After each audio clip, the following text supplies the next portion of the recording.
I know you're not talking about the kits. I'm not confused there. I also am talking about what you're talking about, which is an engine that runs on hydrogen. And per your earlier comment, HHO is hydrogen. Yes, I'm aware of that, but you're not taking into context what we're talking about. So I'm going to try to explain this real clear, and this is going to be the last video I do on it because I don't think it's getting through, and that's okay. There's a lot of confusion. So when we talk about a hydrogen engine and the way that guy did it in his truck, and I'm going to explain this for everybody that's watching these, he did not show any evidence that truck was actually running on hydrogen. There's a couple of problems with what he showed and the use of a hydrogen engine like he's got. You can't just take a gasoline engine and suddenly make it run on hydrogen. Now, the kits you're talking about, those introduce hydrogen into the fuel supply. That can be dangerous, and the efficiencies gained are almost nothing. In actual science done on just running hydrogen into a gasoline-powered engine, there are lots of problems, such as the gasoline engine was not designed to run hydrogen.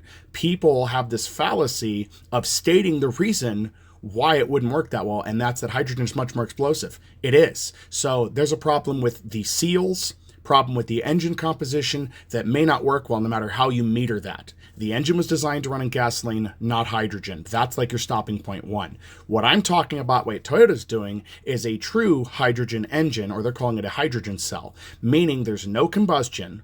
That fuel is hydrogen combined with oxygen to produce energy directly within a fuel cell. There is no combustion. The range is much greater. If you start putting hydrogen into a gasoline engine, let's say you do that for a while and it works, great, you're going to tear up your engine, but the efficiencies are lost. In this video I posted where the guy did a test of that, showing the engine running on hydrogen, he explained the efficiencies were not worth doing it. So you have to look at what does work and doesn't work. And too many people get confused about, well, they put it in there, it works, but how efficient? I looked at that channel more.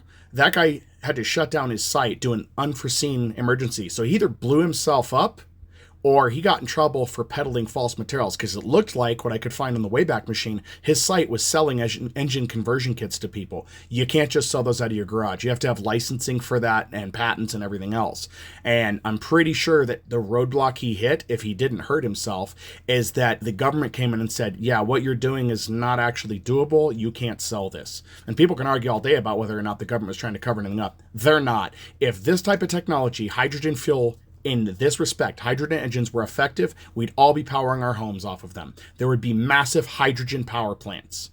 There's not, because that technology does not work. It's inefficient. It wastes more electricity than it produces. This is why you can't hook an alternator up to another alternator to produce free energy.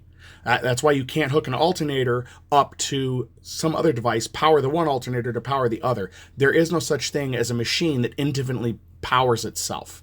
That has been tried in numerous things, and these scams come up over and over and over again.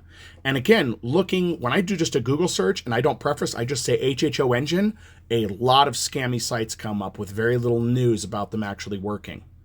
I see offers to buy your own HHO engine conversion kit, HHO engine ready to go. But notice it's only directed towards cars, and they always tout about fuel savings. That's how the scam works. That's why it's a scam. It's a grift, really. They're going to sell you on it. So, and no, and in this, just to take a step further, I do not believe EVs in their current state are good either. This is why I'm looking forward to the promising technology Toyota has. They have a proof of concept for it, showing what it will do. You can go look that up. But as far as EVs as they currently stand, they're not good. And I agree with every person that says you got to charge that battery somehow. It's still using gas. Yeah, absolutely. It's not good for the environment. The emissions are lower, so it might be slightly better, but we're still relying on coal-fired power plants to charge your car when you're at home, if you have one of those straight plug-in cars, and fossil fuels to fuel an engine like a Prius. So there's still some exhaust there because the smaller engine charging the battery and out. If people don't know that, that's how that works. That's why when I went with somebody to go look at cars once, and they're like, I want to get a Prius, it's all electric. And they're like, why is there a gas tank on the Prius? And I'm like, because something's got to charge those batteries. So Teslas are really bad about draining power. So that's why I don't see those as a viable option. They're ridiculous, and people are saving a little bit of money, but not enough to really matter.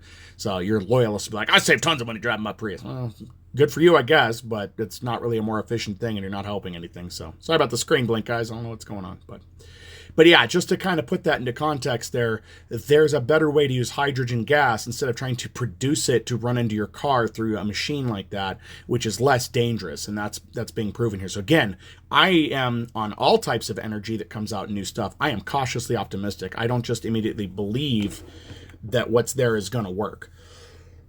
So I hope that clears it up. If it doesn't, I'm not sure what else to tell you or what else to do for you. You seem to be confusing some of the technologies here. If I didn't explain part of that clearly, I apologize. But if you're not getting it there, I don't know what else to do for you. So again, this is probably the last video I'm going to cover on this topic. People can definitely research that on their own. I have no problem talking about Toyota's technology more. They've put together a great package of information on what they have planned and what it's going to do for vehicles. So anyway.